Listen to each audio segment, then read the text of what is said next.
Hello friends, आलोक academy की online classes में आप सभी का स्वागत है। दोस्तों, यूपी बोर्ड की जो परीक्षा होने वाली है 2020-21 वो अप्रैल महीने में प्रस्तावित है। 24 अप्रैल से आपका पेपर शुरू होने वाला है। उसी से संदर्भित मैं हिंदी सब्जेक्ट को लेकर आपको कुछ प्रक्रिया बताने वाला हूँ कि आप अपने प्रश्न के उत्तर किस प्रकार लिखेंगे। दोस्तों, मैं इंटर कॉलेज में पढ़ाता हूँ और वहाँ पर मैं हिंदी और सोशल साइंस ये दो सब्जेक्ट मेरे हैं। तो मैं हिंदी और सोशल साइंस दोनों बारी बारी से आपको वीडियो में, ऑनलाइन वीडियो जो मैं बना रहा हूँ, इसमें प्रश्न दूंगा और आप कॉपी पर किस प्रकार लिखेंगे मैं वही आज बताने वाला हूँ। मैं अपने पास कॉपी भी कुछ लाया हूँ और उस कॉपी पर लिख के मैं बताने वाला हूँ कि आपको अधिक से अधिक अंक, जैसे हाई स्कूल में है कि हाई स्कूल में आपको 70 अंक प्रश्न पत्र यानी पूर्णांक रहते हैं। तो 70 अंक में आप 65 प्लस यानी 68 तक आपको नंबर मिल सकता है हिंदी में। अब कैसे मिलेगा, आप अपने प्रश्न के उत्तर किस हिसाब से लिखेंगे, मैं वो बताने वाला हूँ। तो सबसे पहले आज प्रश्न संख्या 1 और प्रश्न संख्या 2 हिंदी सब्जेक्ट हाई स्कूल में प्रश्न संख्या 1 और प्रश्न संख्या 2 का प्रारूप क्या होता है, और इस साल कोरोना के कारण 30% आपका सिलेबस कम हो गया है, तो उसको ध्यान में रखते हुए मैंने इन प्रश्नों को लिया है। तो पहला प्रश्न क्या रहेगा, चलिए शुरू करते हैं। पहला प्रश्न किस प्रकार से होगा। दोस्तों, पहला प्रश्न आपको, पहले प्रश्न में 5 क्वेश्चन रहेंगे, 5 प्रश्न आपको रहेंगे, जिसमें से क, ख, ग, घ, अंग यानी इस प्रकार से दिया रहेगा। अब पहले प्रश्न का क किस प्रकार, यानी किस प्रकार से वो दिया रहेगा क्वेश्चन, देखिए। क, निम्नलिखित कथनों में से कोई एक कथन सही है, उसे पहचान करके लिखिए। अर्थात यह पहला प्रश्न का क जो दिया है वह बहुविकल्पी प्रश्न है, ऑब्जेक्टिव क्वेश्चन है। प्रश्न है कि निम्नलिखित कथनों में से कोई एक कथन सही है, उसे पहचान करके लिखिए। पहला इसमें दिया है, रांगेय राघव द्विवेदी युग के एक प्रसिद्ध कहानीकार हैं। यशपाल एक प्रसिद्ध नाटककार थे। नंद दुलारे वाजपेयी शुक्ल युग के प्रमुख लेखक हैं। हरिभाऊ उपाध्याय एक प्रसिद्ध रिपोर्टाज लेखक हैं। अब दोस्तों, इस प्रश्न को आप अपने उत्तर पुस्तिका में किस प्रकार लिखेंगे। उसके बाद प्रश्न संख्या 1 का ख की बात करेंगे। प्रश्न संख्या 1 के ख में दिया है आपको कि निम्नलिखित कृतियों में से किसी एक के लेखक का नाम लिखिए। 4 ऑप्शन इसमें दिए हैं, किसी एक के बारे में आपको किसी एक के लेखक के नाम लिखने हैं। चूंकि मैं अपनी कॉपी में इन चारों रचनाओं के लेखक जो हैं, रचनाकार हैं, उनके नाम लिख दिया है, जिससे हो सकता है उन्हीं में से कोई एक आगामी परीक्षा में पूछ सके। तो दोस्तों, कॉपी में इसको किस प्रकार से लिखा जाएगा, चलिए मैं आपको दिखाता हूँ।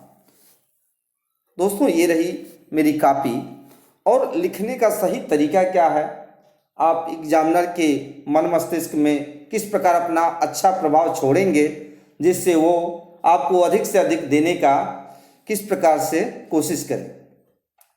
सबसे पहले दोस्तों, इधर मैंने हाशिया खींच रखा है, यानी किनारे की तरफ जो ये है, ये हाशिया कहा जाता है। इस हाशिया को जरूर खींचें। कुछ लोग होते हैं कि कॉपी को मोड़ करके, या बस जानते हैं कि मोड़ दिए तो वो हाशिया हो गई। ऐसा आप बिल्कुल नहीं करेंगे। आप एग्जामिनर के मन मस्तिष्क में ये प्रभाव डालेंगे कि मैं बहुत अच्छा विद्यार्थी रहा हूं, तो हाशिया जरूर खींचें। एक लाइन नहीं बल्कि 2 लाइन करके आप हाशिया खींचेंगे, आपका काफी अच्छा लगेगा। फिर सबसे ऊपर आप प्रश्नोत्तर संख्या, बहुत लोग होते हैं कि प्रश्न यहाँ पर लिखते हैं और उत्तर यहाँ पर लिख देते हैं, तो ये आप नहीं करेंगे। एक ही बार एक ही लाइन में लिख देंगे प्रश्नोत्तर संख्या 1। क, ख, ग वहाँ पर नहीं लिखा जाता है। दोस्तों, आप लिख सकते हैं, लेकिन मैं जो सुझाव दे रहा हूँ, आप इस तरह से इस बार परीक्षा दे के देखिए। अगर आप गार्जियन हैं तो आप अपने बच्चे को मेरा वीडियो दिखाइए, कहिए कि देखो कॉपी लिखने का सही तरीका क्या है। एक बार आपका बच्चा अगर देख ले और अच्छे ढंग से इसको क्रियान्वित करे, अभ्यास करे अपने कॉपी पर, तो उसे अच्छा अंक मिल सकता है। प्रश्नोत्तर संख्या ऊपर लिखें, बिल्कुल बीच में लिखें। अब प्रश्न संख्या जो 1 मैंने बताया था बहुविकल्पी, तो उसमें तीसरा विकल्प सही था। जो प्रश्न संख्या 1 था दोस्तों, जो ये प्रश्न था आपको कि रांगे राघव द्विवेदी युग के एक प्रसिद्ध कहानीकार हैं, यशपाल एक प्रसिद्ध नाटककार थे, नंद दुलारी वाजपेयी शुक्ल युग के प्रमुख लेखक हैं, हरिभाऊ उपाध्याय एक प्रसिद्ध रिपोर्टाज लेखक हैं। तो इसको सही ढंग लिखने का इसमें ऑप्शन आपका तीसरा सही था। तो आप क पहले यहाँ पर लिखिए, जो ये मैंने क लिखा है, और उसके बाद जो जिस क्रमांक का विकल्प सही है उस क्रमांक को पहले लिख दीजिए। जैसे इसमें थर्ड सही था तो तीसरा लिख करके और जो कथन आपको सही लग रहा है उस कथन को सामने आप क्या करिए, लिख दिए। ऐसा लिखने से दोस्तों सामने वाले के यानी एग्जामिनर के मन मस्तिष्क में आप अच्छा प्रभाव डालने की कोशिश कर रहे हैं। अब खंड ख नहीं बल्कि प्रश्न संख्या 1 का ख जो है वो उसमें आपको 4 रचनाएं दी हुई थी और उसमें से सिर्फ एक का वो आंसर पूछ रहा था, उत्तर पूछ रहा था। आप एक ही लिखेंगे परीक्षा में। मैं यहाँ पर इसलिए लिख दिया हूँ चारों का रचनाकार, जिससे कि आप इसको याद कर लें और आगामी परीक्षा होने वाली परीक्षा में अगर संयोग से इसी में से कोई एक आ जाए तो आपको वो क्वेश्चन गलत ना हो, तो इसको आप याद करते चलिएगा। जयशंकर प्रसाद जो दिया है प्रश्न में, अजात शत्रु की रचनाकार कौन है? जयशंकर प्रसाद जी हैं। क्लियर। सन्यासी के रचनाकार इला चंद्र जोशी हैं, लेखक हैं। कलम के सिपाही के लेखक अमृत राय हैं और रेती के फूल रामधारी सिंह दिनकर। इस प्रकार से दोस्तों ख में केवल एक ही करना था, लेकिन मैंने चूंकि कॉपी में आपको दिखाना चाहता हूं और आपको याद भी कराना चाहता हूं, साथ साथ में बढ़िया तैयारी भी कराना चाहता हूं, इसलिए चारों आपको लेखकों के नाम मैंने दे रखे हैं। आप इसे याद कर लीजिएगा। लिखने का सही तरीका यही है दोस्तों, सिर्फ इसमें से एक ही लिखना होगा आपको, ये ध्यान रखिएगा। अधिक लिख देंगे तो अधिक नंबर मिलने वाला नहीं है कि चारों लिख दें तो 4 नंबर मिल जाएगा, ऐसा नहीं। आपको एक ही नंबर इस पर मिलेगा। क पर आपको 1 नंबर मिल रहा है, ख पर भी आपको एक ही अंक मिलने वाले हैं। ग क्वेश्चन दे रहा है दोस्तों, आप प्रश्न पत्र में देखेंगे तो उसमें दिया था कि एक रिपोर्टाज लेखक का नाम बताइए। ग प्रश्न जो था दोस्तों उसमें दिया था कि एक रिपोर्टाज लेखक का नाम बताइए। तो हमारे हिंदी साहित्य में रिपोर्टाज जो लेखक हैं वो हैं प्रभाकर माचवे और प्रकाश चंद्र गुप्त, और भी अनेक लेखक हैं, लेकिन केवल एक ही का लिखना था। मैंने 2 लिख दिया कि आप दोनों को याद कर लेंगे तो कोई एक आपको याद रहेगा उस समय तो आप लिख देंगे। प्रभाकर माचवे लिखिए या प्रकाश चंद्र गुप्त लिखिए। क्लियर होगा दोस्तों। घ क्वेश्चन पूछ रहा है कि उदय शंकर भट्ट की गद्य विधा क्या थी, यानी वो गद्य में क्या सबसे ज्यादा लिखते थे दोस्तों। उदय शंकर भट्ट की गद्य विधा क्या थी? तो आंसर इसका हो जाएगा दोस्तों नाटक। क्या हो जाएगा? नाटक। उदय शंकर भट्ट का नाटक प्रसिद्ध है। अब अज्ञेय की रचनाएं पूछा है दोस्तों कि अज्ञेय की कोई एक रचना लिखिए। एक ही रचना पूछेगा आपसे। सच्चिदानंद, हीरानंद, वात्सायन, अज्ञेय। तो अज्ञेय इनका उपनाम है। तो अज्ञेय की रचना नदी के द्वीप आप याद रखेंगे। एक इनकी रचना है नदी की द्वीप। इस प्रकार से दोस्तों पहले प्रश्न में जो क, ख, ग, घ, अंग इस प्रकार से करके 5 क्वेश्चन दिए थे, तो लिखने का सही तरीका यही रहा। ख में याद रखेंगे कि जो यहाँ पर ख लिखा गया है सिर्फ इसमें से एक ही आपको परीक्षा में अपनी उत्तर पुस्तिका में लिखना है। मैंने यहाँ पर चारों इसलिए लिख दिया है कि आप चारों याद कर लेंगे, कोई एक आ जाएगा तो आप उसे लिख लेंगे। अब प्रश्न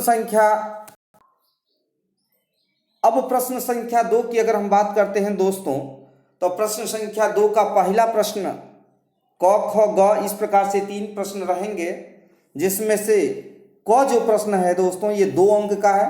कितने अंक का है? ये 2 अंक का है। ख वाला भी 2 अंक का है और ग वाला 1 अंक का है। यानी प्रश्न संख्या 2 टोटल 5 अंक का है। कितने अंक का है दोस्तों? 5 अंक का है, ये याद रखेंगे।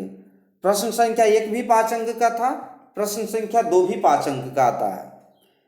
अब प्रश्नोत्तर संख्या 2, सबसे पहले ये एक चीज जरूर याद रखेंगे दोस्तों कि ये प्रश्नोत्तर संख्या बीच में लिखा कीजिए, एक ही बार लिख दीजिए। क ख ग मत लिखिए कि ना ही क लिख लेंगे फिर प्रश्नोत्तर संख्या 2 का ख लिखेंगे, ऐसे आपका टाइम भी बर्बाद होता है और काफी भी आपकी अच्छी नहीं दिखती है।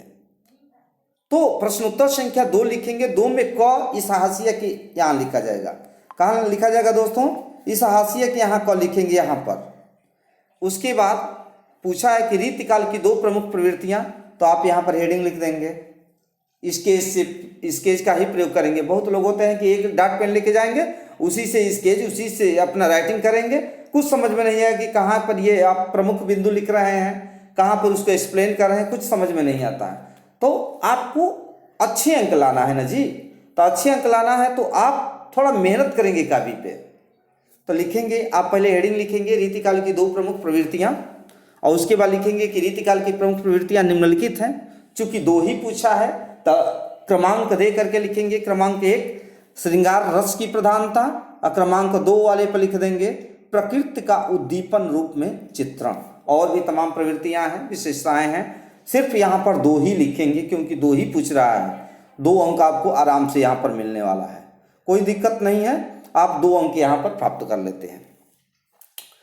प्रश्न संख्या 2 का ख में 2 आपको रचनाएं देगा। कितनी रचनाएं देगा? 2 रचनाएं देगा, और दोनों के रचनाकारों के नाम आपसे पूछेगा। जैसे यहाँ पर प्रश्न नंबर 2 का ख जो है, यहाँ पर पूछा है कि अनामिका के लेखक, किसके लेखक? अनामिका के लेखक। तो इनके लेखक हैं, लेखक नहीं सॉरी दोस्तों, रचनाकार सूर्यकांत त्रिपाठी निराला। कौन है? सूर्यकांत त्रिपाठी निराला। और धूप के धान के रचनाकार रचयिता जो हैं वो गिरिजा कुमार माथुर। कौन है दोस्तों? गिरिजा कुमार माथुर जी हैं। तो दोनों को इसी प्रकार ऊपर नीचे करके लिख देंगे, बहुत दूर दूर भी नहीं लिखते हैं, अब बहुत नज़दीक, यानी एग्जामिनर को स्पष्ट दिखाई दे आपका प्रश्न का उत्तर। ग क्वेश्चन पूछ रहा था दोस्तों कि धर्मवीर भारती की एक काव्य कृति का नाम बताइए। धर्मवीर भारती की एक काव्य कृति का नाम बताइए। तो काव्य पूछ रहा है दोस्तों, तो इसमें लिखेंगे ठंडा लोहा। तो इस प्रकार से आप प्रश्न संख्या 2 का आप उत्तर अपने उत्तर पुस्तिका में लिखेंगे। दोस्तों, आपका प्रश्न संख्या 1 5 अंक का, प्रश्न संख्या 2 5 अंक का। हिंदी साहित्य गद्य का प्रश्न संख्या 1 से पूछता है, हिंदी पद्य साहित्य में प्रश्न संख्या 2 से क्वेश्चन आते हैं। दोनों के लिए 5-5 अंक निर्धारित हैं। तो आपका 10 अंक आज हिंदी में कंप्लीट हुआ। आगे की वीडियो जरूर देखें। आप नए हैं तो चैनल को सब्सक्राइब जरूर करें। मैं हिंदी और सोशल साइंस का यूपी बोर्ड का अनसॉल्व यहाँ पर हल करवाने वाला हूँ। आपके पास 2 महीने का समय है। अगर आप हमसे आप जुड़े हैं, अगर आप अभिभावक हैं तो आप अपने बच्चों को जरूर दिखाएं, क्योंकि हाई स्कूल की जो परीक्षा होती है यही बच्चों का आधार होता है और यहीं से वो जीवन की शुरुआत करते हैं। बहुत बहुत धन्यवाद।